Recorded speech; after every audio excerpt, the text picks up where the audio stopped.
हाँ, तो हम बात कर रहे थे सर पुट होल्ड कर लूं। अरे भैया, हम निकाल चुके हैं, आप काहे होल्ड कर रहे हैं? देखो भाई ऐसा नहीं करते। यही देखो, यही समस्या की बात मैं कर रहा था। देखो, मैं आपको कई बार समझाया है भाई, है ना। अगर आप में से कोई भी बंदा ये मान रहा है कि यार करोल के पास कोई जादू की छड़ी है, वो जो बोलेगा वो ई मार्केट करेगा, तो नहीं करने वाला है। मार्केट मार्केट को कोई फर्क नहीं पड़ता है मेरे जैसे लोगों से। ठीक है, मार्केट करता है भाई अपने मर्जी का काम। अब हम लोगों को एज अ ट्रेडर क्या करना चाहिए?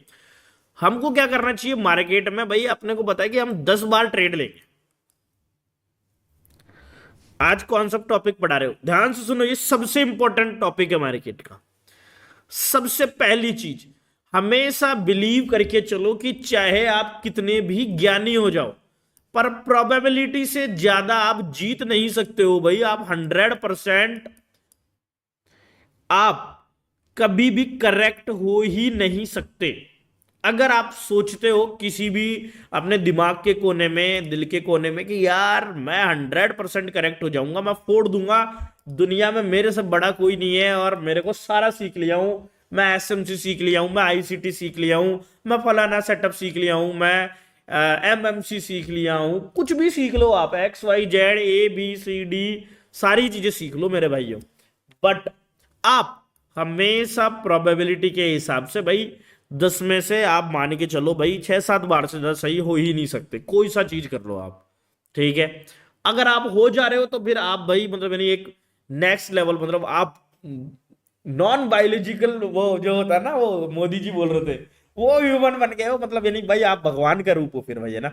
तो भगवान का रूप आप में से कोई भी नहीं है। ठीक है, तो इस चीज को हमेशा ध्यान रखेंगे कि हमारी एक्यूरेसी 60% 70% हो जाए, वी आर हैप्पी, क्योंकि अपन तो इंसान है। ठीक है, दूसरा, अब क्या 60% एक्यूरेसी के साथ में पैसा बन सकता है? बन सकता है। कैसे बनेगा? जब मैं ध्यान रखूंगा रिस्क टू रिवॉर्ड का, रिस्क टू रिवॉर्ड का मैं ध्यान रखूंगा तब। ठीक है, अब रिस्क टू रिवॉर्ड क्या है ना, अगर आप रिस्क टू रिवॉर्ड देखोगे, तो रिस्क टू रिवॉर्ड का क्या मतलब होता है कि मान लो 5 रुपए का एसएल है, तो उसके सामने मेरा टारगेट कितना है? मान लो 10 टारगेट है तो 1:2 हो गया। 5 रुपए के एसएल के सामने अगर 15 टारगेट है तो 1:3 हो गया। इसको बोलते हैं रिस्क रिवॉर्ड। अगर 60% एक्यूरेसी है, तो अगर आपका रिस्क रिवॉर्ड 1:2 है, तो आप भाई प्रॉफिटेबल हो जाओगे। 1:1 है तो आप ब्रोकरेज वगैरह लगा लोगे, हमेशा ब्रेक इवन के आसपास घूमते रहोगे, कभी पैसा नहीं बना पाओगे। ठीक है, तो आपको मान के चलनी चाहिए, आपकी कितनी भी एक्यूरेसी है, कि भाई आपकी 60 ही है, तो आपको हर एक केस में हमेशा ध्यान रखना है कि एट मिनिमम 1:2 रिस्क रिवॉर्ड आपका हमेशा हो, और 1:2 हमेशा मिनिमम हो, पर बड़ा रिस्क रिवॉर्ड आप एम करोगे उतना अच्छा है। तो इसको करने के दो तरीके हैं। या तो भाई हमारे मार्केट के हिसाब से, जब इसमें मूव ही 30 40 50 पॉइंट के आ रहे हैं, तो अब आपको पता है कि आप अगर एसएल 20 पॉइंट रखोगे तो कभी भी रिस्क रिवॉर्ड मेंटेन हो ही नहीं पाएगा, क्योंकि यहां तो मूव ही 20 पॉइंट का आना है, 25 पॉइंट का ही आना है, 50 पॉइंट का ही आना है। इसको तो आप नहीं बदल सकते। क्या आप मार्केट को बदल सकते हो कि भाई ये रिस्क रिवॉर्ड को ही मैं बदल दूंगा? Not possible. आप मार्केट को 100 पॉइंट मूव नहीं करवा सकते, आपके पास उतना पैसा नहीं है। अगर इसको 50 करना है, ये 50 ही करेगा। तो अब इसका एक ही तरीका है कि अगर आपको पता है कि मार्केट पॉइंट ही 30 35 40 50 करेगा, तो आप एक ही चीज आपके कंट्रोल में, कि रिवॉर्ड तो आपको पता है मैक्सिमम 40 को क्रॉस नहीं करने वाला है। अब अगर आप रिस्क को छोटा रखोगे, छोटे रिस्क वाले सेटअप ढूंढोगे ना, this is only your chance to get profitable. ठीक है, जब आपका रिस्क छोटा होगा तभी आपका ये रिस्क रिवॉर्ड मैच कर पाएगा, क्योंकि एक्यूरेसी तो आप 50 60% से ज्यादा आप कितना भी एम कर लो, आप ले आ रहे हो, बहुत अच्छा है। 70% 60% 80% बहुत बढ़िया है। बट आप फिर भी आपको मान के चलो कि यार मैं 60% ही है मेरी, 55% ही है, उसमें से ही मुझे तो पैसा बनाना है। ये जब तक आप एक्सेप्ट नहीं करोगे, आप चाहे कितने भी सेटअप सीख लो, कहीं भी चले जाओ, भाई पैसा नहीं बनेगा। तो इन पे ध्यान रखो। जो जो बंदे आपको भाई है ना इस चीज को फॉलो नहीं कर पा रहे हैं, तो फिर वो मुझे भी गाली देंगे, आपको भी देंगे, या फिर और कहीं भी देंगे, फिर ट्रेडिंग को गाली देंगे, फिर मार्केट को स्कैम समझेंगे, फिर इसको तुक्का समझेंगे, तो फिर काम होगा नहीं। तो ये दो चीजों पे खास ध्यान रखो। अब इनके साथ में और बाकी चीजें भी हैं, पोजीशन साइजिंग है। अब मान लो आप ऐसा करोगे कि लॉस वाली ट्रेड 50 लॉट से लोगे, प्रॉफिट वाली 2 लॉट से लोगे, आपका काम नहीं होगा। तो वो फिर एक और चीज आ जाती है, पोजीशन साइजिंग।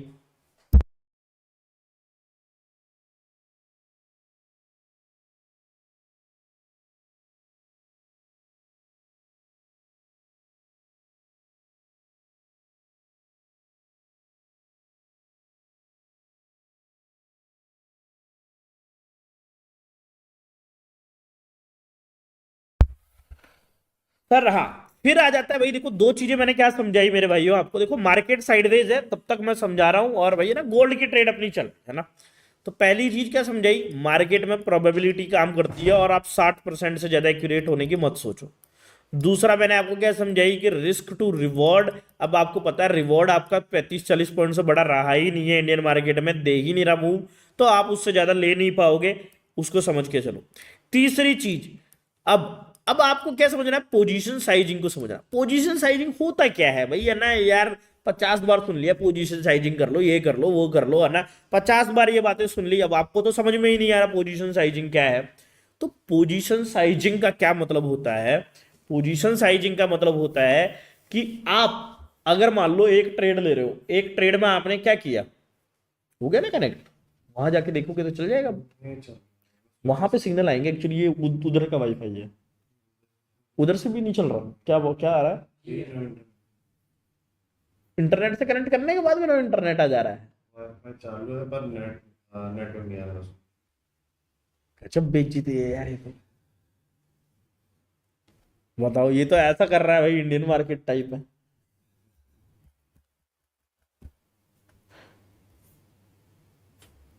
सीरियसली भाई, नो इंटरनेट पे तो नया मैम की स्ट्रीम ही रुक जाती। भाई यार ऑफिस में जाकर कर लो भाई। आई डोंट नो भाई, ये सब कैसे होता है भाई, क्यों हो रहा है भाई पता नहीं भाई। ऑफिस में जाके ट्राई करो। चलो है ना, हाँ हम बात कर रहे थे पोजीशन साइजिंग की। ठीक है, पोजीशन साइजिंग का क्या मतलब होता है, मान लो आपने एक ट्रेड लिया जिसमें 5 पॉइंट का एसएल था, वो तो आपने ले लिया 50 लॉट से। कितना साइडवेज हो गया यार हमारा मार्केट। और एक ट्रेड आपने लिया जिसमें भाई 20 पॉइंट का एसएल था, और 20 पॉइंट का टारगेट था, वो आपने ले लिया 5 लॉट से। अब क्या होगा, अब आपने मान लो दिन में 10 ट्रेड लिए, पर आपने क्या किया, सारे प्रॉफिट वाले ट्रेड में तो ले लिया एक एक लॉट, दो दो लॉट, और लॉस वाले ट्रेड में ले लिया आपने हैवी क्वांटिटियां। तो उससे क्या होगा, आप एक्यूरेट होने के बाद में भी पैसा नहीं बना पाए। तो पोजीशन साइजिंग इस प्रोबेबिलिटी और रिस्क रिवॉर्ड के साथ में कंसिस्टेंट रखना जरूरी है। दो तरीके की पोजीशन साइजिंग रख सकते हो कि भाई रिस्क की ट्रेड में इतनी क्वांटिटी लूंगा, थोड़ा और अच्छा सेटअप लगेगा तो इतनी क्वांटिटी लूंगा, और रिस्क की ट्रेड लूंगा ही क्यों, सेफर वाली लूंगा, पैसा है ना अपना, तो पैसा लगा रहे हैं अपना ना। तो आपको हमेशा पोजीशन साइजिंग, जो आप ट्रेड ले रहे हो, अगर आपको प्रोबेबिलिटी, क्योंकि अगर आपने प्रोबेबिलिटी 60% है और आपने फिर ये गड़बड़ कर दी कि भाई प्रॉफिट वाली तो मैं ज्यादा क्वांटिटी से नहीं लिया, लॉस वाली 50 क्वांटिटी से ले लिया, तो प्रोबेबिलिटी तो खत्म हो गई ना, वेटेज बढ़ गया ना। मान लो 10 ट्रेड ली, सबका बराबर बराबर बराबर हिस्सा होना चाहिए था प्रॉफिट और लॉस में। अब एक ट्रेड जो लॉस वाली थी, वो तो हमने 5,000, मतलब उसमें तो 5,000 लॉस का लिया, प्रॉफिट वाली में 500 ही बनाया। ठीक है, वो कब होगा, जब आप पोजीशन साइजिंग को खराब करोगे, इन दोनों को फिक्स रखने के साथ में। तो ये तीनों चीजें एट ए टाइम सेम ही रहनी चाहिए। ये तीनों करोगे तब आपके यहां कहीं कुछ चांस बनेंगे इस मार्केट से कुछ पैसा निकालने के। जब तक ये तीनों आप फॉलो नहीं करोगे, कोई सा भी सेटअप ले लो, कोई सी आईसीटी, एसएमसी, XYZ सीख लो, मैं गारंटी लिख के दे सकता हूं हर एक प्रॉफिटेबल ट्रेडर ये चीजों को फॉलो करता ही करता है। तो भाई बहुत सारे लोग नहीं कर रहे, मैं 50 बार समझा चुका हूं, तो भाई करो मेरे भाइयों ये सब चीजों को, भाई मैं समझा रहा हूं उनको समझने की कोशिश करो। मेरा तो कुछ जाएगा नहीं भाई, जाना भाई पैसा, भाई नुकसान हो बताओ किसका लॉस होगा, तुम खुद के ही पैसे से ट्रेड कर रहे हो, मेरा को क्या करोगे, मान लो लॉस भी कर लोगे तो एक गाली देके निकल जाओगे। ठीक है, अब इन तीनों के अलावा क्या है भाई, रिस्क मैनेजमेंट, हाँ वो probability, risk to reward, position sizing, फिर आ जाता है capital management. Risk management, capital management. अब रिस्क मैनेजमेंट में आप रिस्क रिवॉर्ड वगैरह को भी ले सकते हो, पोजीशन साइज को भी ले सकते हो। कैपिटल मैनेजमेंट में किसको बोलता हूं? अब अब आपका हो सकता है कोई दिन बुरा हो और कोई दिन अच्छा हो। अब भाई आपको 10 दिन ट्रेड कर रहे हो, ऐसा 10 दिन है। अब आप क्या करो ना कि आपकी जो भी कैपिटल है उसको डिवाइड कर लो कि भाई मैं कम से कम इस कैपिटल से 1 महीना ट्रेड करूंगा ना, तब जाके ये कैपिटल जीरो होगी। एक दिन का लॉस आपका फिक्स होना चाहिए। ठीक है। पोजीशन साइजिंग डिसाइड कैसे करोगे? जब आपको पता होगा कि आपका मैक्सिमम लॉस ये है, एक दिन में 5,000 ही लॉस करूंगा, 5,000 को 3 हिस्सों में तोड़ दूंगा, मतलब एक ट्रेड में 1,700 से ज्यादा लॉस नहीं करूंगा। ये नियम और बनाना पड़ेगा आपको। अब अगर ये चौथा नियम भाई जो है, ये और अगर आपने बना लिया ना इसके साथ में, तो आपके प्रॉफिटेबल ट्रेडर बनने के चांसेस बहुत ज्यादा हाई हो जाएंगे, और लगभग 90% लोगों के ऊपर आप पहले ही आ चुके होंगे ये 4 नियम फॉलो करके। तो ये 4 नियम फॉलो करो और फिर ट्रेड करने बैठो। फिर आप लॉस करके देखो, देखे लॉस होता है कि नहीं। आपको मुसीबत हो जाएगी लॉस करने के लिए। आप सोचोगे कि यार मेरा लॉस ज्यादा हो ही नहीं पा रहा है, मैं क्या करूं, मेरा पहले तो पैसा डूब जा रहा था, मेरा लॉस नहीं हो रहा है। क्या लॉस करने का भी एक तरीका होना चाहिए। ये चारों चीजें जब आप कर लोगे, और अब बस आपको एक सिंगल सेटअप भी है ना आपके पास कि यार ये 50% भी एक्यूरेट है, आधी बार देखो नॉर्मल टेंडेंसी है ऑप्शन बायर की 33%, बस उसको 15% से बढ़ाना है, आप प्रॉफिटेबल हो जाओगे। बस आपको इतना सा लॉजिक लगाना है कि भाई यहां अवॉइड करना है फालतू की चीजों को। अब वो कैसे कर सकते हो आप भाई? कैपिटल मैनेजमेंट भी कर लिया, पोजीशन साइजिंग भी कर लिया, रिस्क रिवॉर्ड भी कर लिया, प्रोबेबिलिटी समझ में आ गई। अब मैं भाई ऐसा कैसे करूं कि यार ऑप्शन बायर की नेचुरल टेंडेंसी है कि 33% मार्केट उसके डायरेक्शन में जाता है। मार्केट 3 दिशाओं में चल सकता है, या तो मार्केट साइडवेज रह सकता है, या ऊपर जा सकता है, या नीचे आ सकता है। अगर आप इन्हीं चीजों के साथ में ऑप्शन सेलिंग करोगे तो आप 100% प्रॉफिटेबल। इन चीजों को फॉलो करने के बाद में कोई आपको रोक नहीं सकता है, चाहे आपका सेटअप भी कचरा हो तो भी। पर आप ऑप्शन सेलिंग नहीं कर सकते हो, क्योंकि मेरे को पता है आपके पास कम कैपिटल है, कम पैसे हैं, तो आपको बाइंग करनी पड़ेगी। और आपको बड़े मोमेंटम चाहिए, परसेंटेज ऑफ रिटर्न ज्यादा चाहिए, तो आपको बाइंग करनी पड़ेगी। तो बाइंग के लिए आपको सिर्फ और सिर्फ क्या करना पड़ेगा? अब आपको जो ये एक्यूरेसी बढ़ानी है, एक सेकंड थोड़ा सा यहां ध्यान देंगे। यहां पे एक मोमेंटम के लिए मार्केट तैयार हो रहा है, एक पिविट लेवल इसको तोड़ रहा है, तो यहां पे पुट के अंदर एक ट्रेड बन रही है मेरे भाइयों, है ना। सेंसेक्स के अंदर पुट के अंदर एक ट्रेड यहां पे दिख रही है। इस ट्रेड को हम लोग प्लान कर सकते हैं इस कैंडल के नीचे से। तो भाई यहां पे भाई ब्रेकआउट, एक ये जो पुल बैक आ रहा है, तो इसके ऊपर से भाई एक ट्रेड ले लेंगे हम। 200 और 22-23 वाला जो ये लेवल है, यहां से 12 सेकेंड भाई। वैसे कैंडल जितनी क्लोज हो रही है ना, प्रीमियम भाई पिछली कैंडल में बढ़े हैं, इसमें बढ़ नहीं रहे हैं भाई, है ना। मामला तो बड़ा खतरनाक है।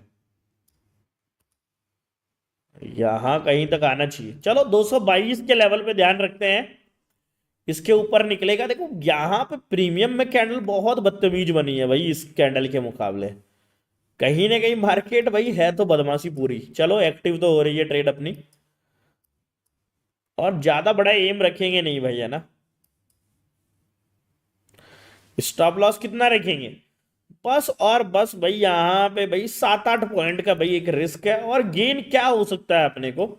तो गेन अपने को भाई इस एरिया तक का भाई यहां पे दिख सकता है 268 के तरीका।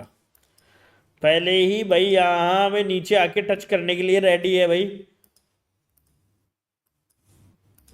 कैसा भाई मार्केट है यार। पुट के प्रीमियम है ये, पुट के अंदर यहाँ पे 20-30 पॉइंट भाई मार्केट गिर भी रहा है, बट भाई प्रीमियम भाई बहुत अलग तरीके से बिहेव कर रहा है भाई। पहले ही एसएल पे चल रहा है भाई प्रीमियम। कैसे हो पाएगा यार?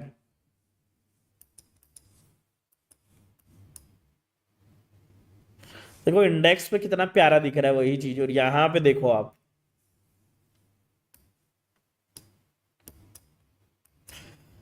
ऊपर से इंडियन मार्केट की ये बदतमीजी भी आपको सहनी पड़ेगी साथ में, कि कभी प्रीमियम मूव नहीं कर रहे। समझ रहे हो सेलिंग में क्या बेनिफिट होता है, ये सब में बच जाते हो आप।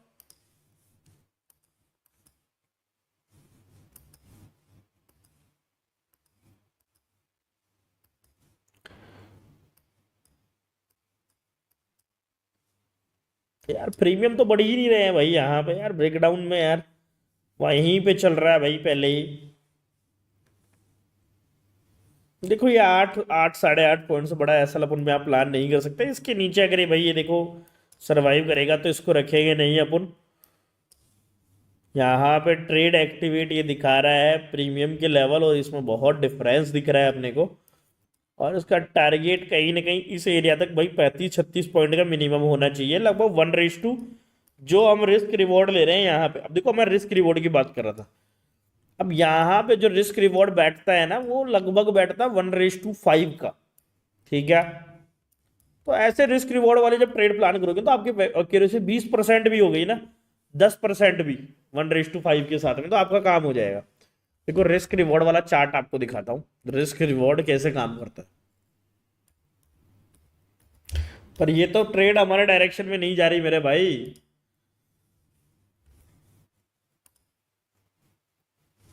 देखो इसके नीचे आएगा निकाल देंगे भाई, यहाँ पे नहीं रखेंगे। 214 का लेवल है, इसके नीचे नहीं रखने वाला है, ऐसा लगा के रखो।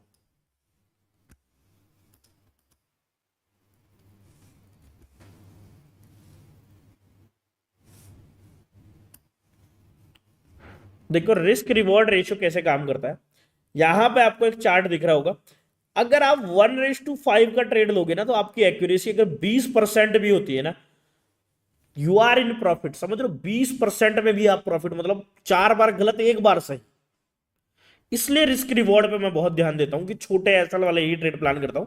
फिर क्या है भाई है ना, और ऊपर से फिर एक्यूरेसी मेरी उतनी भी कम नहीं होती है भाई, पर 60% भी होती है तो भाई अपना काम निकल ही जाता है भाई, है ना।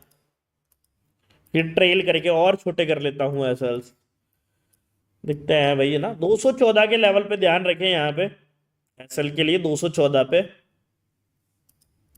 यहीं पे घूम रहा है। देखो इंडेक्स चार्ट की देखे, इंडेक्स चार्ट के हिसाब से चीजें बहुत भाई स्मूथ, भाई ब्रेकडाउन भी आ गया है वेट करने के बाद में, और साइडवेज रह रहा है, कंटिन्यूएशन में है भाई। यहां तक कम से कम भाई आना चाहिए, और नहीं आ रहा है भाई, है ना।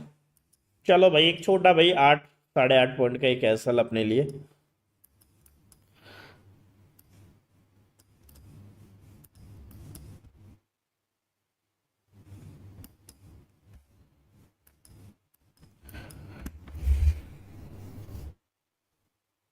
बेकार है भैया सर, टाइम मशीन बना लो 100%। भाई नहीं होगी कभी भी।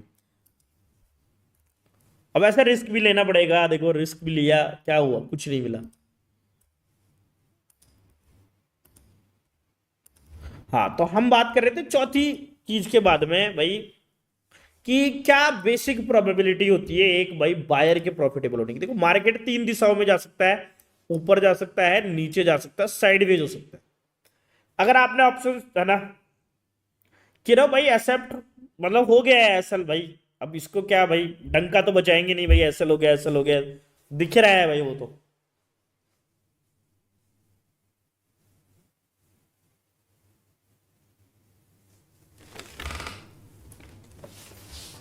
ठीक है, देखो 3 दिशाओं में जा सकता है मार्केट, या तो आपकी तरफ जाएगा, या आपके अपोजिट जाएगा, या भाई फिर साइडवेज हो जाएगा। अगर आप ऑप्शन सेलर हो तो साइडवेज में भी आपका पैसा बनता है, और आपके अपोजिट जाता है तब सिर्फ लॉस होता है, आपके डायरेक्शन में जाता है तो भी पैसा बनता है। तो भाई 3 में से 2 चांस किसको मिले, 66% चांस मिले ऑप्शन सेलर को प्रॉफिटेबिलिटी के, और बायर को मिले 33% चांस। अब एज पर दिस रूल अगर आप भाई 66% तो एक्यूरेट कब हो जाओगे, जब आप कुछ भी नहीं करोगे तब। बस आपको बहुत ज्यादा उल्टा नहीं चलना है। तो अगर आप भाई 50 ट्रेड लोगे ना तो 66% वैसे भी एक्यूरेट आप हो सकते हो। तो ऑप्शन सेलिंग में अगर आप थोड़ा भी ट्रेडिंग जानते हो और आपके पास इनफ कैपिटल है, आप ये सारे रूल फॉलो करते हो, तो आपका लॉस में जाने का बहुत ही लो चांस होता है। बट ऑप्शन बाइंग में ऐसा नहीं होता है। ऑप्शन बाइंग के अंदर सिर्फ 33% ही आपकी सक्सेस की रेशियो रहती है। अब इसके अंदर आपको भाई थोड़ी लर्निंग करनी पड़ेगी, इसको बस यहां से 15% इंप्रूव करना है कि भाई 50% से ऊपर ऊपर रखूं एक्यूरेसी को, आपका काम हो जाएगा, है ना। ठीक है, तो ये सारी चीजें भाई है ना आपको थोड़ी सी ध्यान से देखनी पड़ेगी, सीखनी पड़ेगी, तब जाके भाई आप कहीं ना कहीं भाई कुछ पॉजिटिव साइड में जा सकते हो और काम कर सकते हो। अब जैसे देखो उसके लिए आपको क्या झेलना पड़ेगा, ये ऐसे एसएल भी झेलने पड़ेंगे, ये ऐसे ब्रेक इवन भी झेलने पड़ेंगे, वो सब के लिए इंतजार करना पड़ेगा। पर क्या आप अब देखो, अब एक्यूरेसी की बात करते हैं कि आज के दिन में क्या क्या हुआ होगा हमारे साथ। सबसे पहले हमने आज के दिन में ट्रेड देखो, बीटीएसटी ट्रेड हम लेके गए थे 115 पॉइंट का, तो उसमें से मान लो अगर आपने 100 पॉइंट के करीब मान के चलते हैं, 90 पॉइंट के करीब मान के चलते हैं, वो आपने गेन किए, तो पहला आपका प्रॉफिट कितना हुआ, 90 पॉइंट का। दूसरा आपका भाई है ना थोड़ा सा ब्रेक इवन टाइप का ट्रेड था, 12-15 पॉइंट गया था, तो मैं मान के चलता हूं उसमें आपने 10 पॉइंट लॉस कर लिया है। तीसरा आपका ट्रेड था, फर्स्ट टारगेट गया था 35 पॉइंट गया था, पर आपने पूरी क्वांटिटी एग्जिट नहीं की होगी, तो आपने वहां पे 15-20 पॉइंट बनाए होंगे। चौथा आपका ट्रेड था, उसके अंदर आपका ब्रेक इवन पे अपन ने एसएल शिफ्ट कर दिया था, कुछ लोगों ने प्रॉफिट बनाया होगा, कुछ लोगों ने ब्रेक इवन पे एग्जिट किया होगा, मान लेते हैं यहाँ पे 1-2 पॉइंट प्रॉफिट बस। पांचवा पांचवा ट्रेड 8 पॉइंट का ऐसा। अब एक्यूरेसी की बात करते हैं इसमें कि क्या एक्यूरेसी क्या मैटर करी इसके अंदर अपने लिए। अपन ने 1 2 3 4 5 है ना, उसमें से 5 में से 2 ट्रेड तो अपनी खराब ही चली गई है, जिसका क्या पॉजिटिव ही चली गई है, 10-12 पॉइंट और 8 पॉइंट, तो 20 पॉइंट तो अपने वैसे ही चले गए। तो इस 20 पॉइंट में हमने जो कमाया वो तो हमने यहाँ पे गंवा दिया है। बट क्या उसके बाद में भी हम पॉजिटिव है, क्योंकि हमारे पास एक बहुत बढ़िया ट्रेड था जो कि भाई हमको मिला भाई 100 पॉइंट, तो हम किस में ओवरऑल किस में रहे, हम भाई ग्रीन में रहे। ऐसा क्यों रह पाए हम, क्योंकि हमने प्रोबेबिलिटी पे विश्वास रखा, पोजीशन साइजिंग रखी, रिस्क उतना ही लिया जितना भाई हम ले सकते हैं। यहाँ पे 50-60-100 पॉइंट के रिस्क लेने के लिए जबरदस्ती नहीं गए। तो अल्टीमेट हमको क्या हुआ भाई, 5 ट्रेड, 5 में से 3 हमारे डायरेक्शन में थे, उसमें भी मैं कम कम पॉइंट जोड़ा हूं भाई कि बिल्कुल नहीं कमाया, लॉस मैंने पूरा जोड़ा है, तो भी हम भाई कहाँ पे हैं, यहाँ पे एक प्रॉफिटेबल सिचुएशन में। क्यों, क्योंकि हमने ये सारे रूल फॉलो किए। अब कुछ लोग हो सकते हैं जिन्होंने ये ही ट्रेड नहीं ली, कुछ लोग हो सकते हैं जिसने ये 20 वाली भी नहीं ली, सिर्फ ये लॉस वाली 2 ट्रेड ली, तो उन्होंने क्या किया, उन्होंने अपने सेटअप पे पूरा बिलीव नहीं किया, उसकी प्रोबेबिलिटी को काम ही नहीं करने दिया, आधे टाइम लिया आधे टाइम नहीं लिया। ठीक है, तो उनके लिए प्रोबेबिलिटी कभी भी सही वर्क नहीं कर पाएगी, जो छांट छाट के एसएल वाली ट्रेड भाई है ना ढूंढ रहे हैं। बस यही है भाई, ये सारे रूल को थोड़ा सा ध्यान में रखो और उसके साथ में ट्रेडिंग करो, फिर देखते हैं भाई प्रॉफिट होगा लॉस होगा, तब आपको पता लगेगा कि यार भाई लॉस करना भी भाई है ना भाई कला है भाई, लॉस करने के लिए भी बहुत बहुत सारे एक साथ गलत स्टेप लेने पड़ते हैं, ऐसे नहीं होता है लॉस।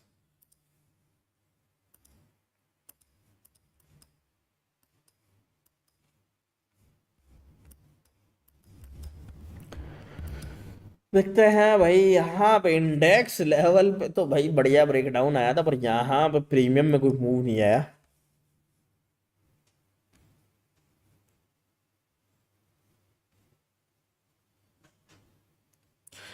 सर बीटीएसटी के प्रॉफिट को जोड़ रहे हो भाई, क्यों नहीं जोड़ेंगे प्रवीण भाई, वो कोई पड़ोसी थोड़े लेने आया था हमारी जगह।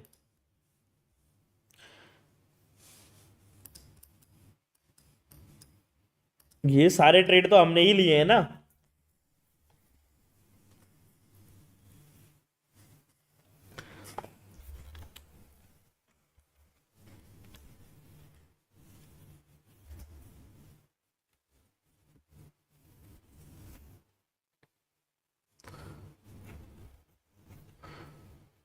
आयुष भाई उसके हिसाब से पोजीशन साइजिंग रखनी है,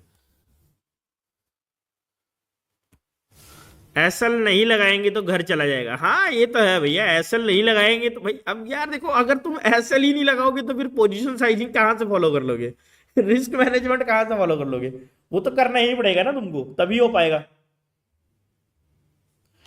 हर्ष तिवारी भाई तो फिर छोड़ दो। देखो मैं पहले से आपको बता चुका हूं, सरकारी नौकरी से भी कम चांस होते हैं इस धंधे में पैसा बनाने के।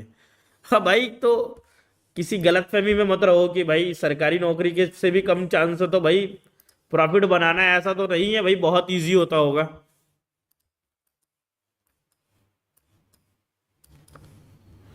भाई यहाँ पे गोल्ड की ट्रेड एक्टिव नहीं हो रही है,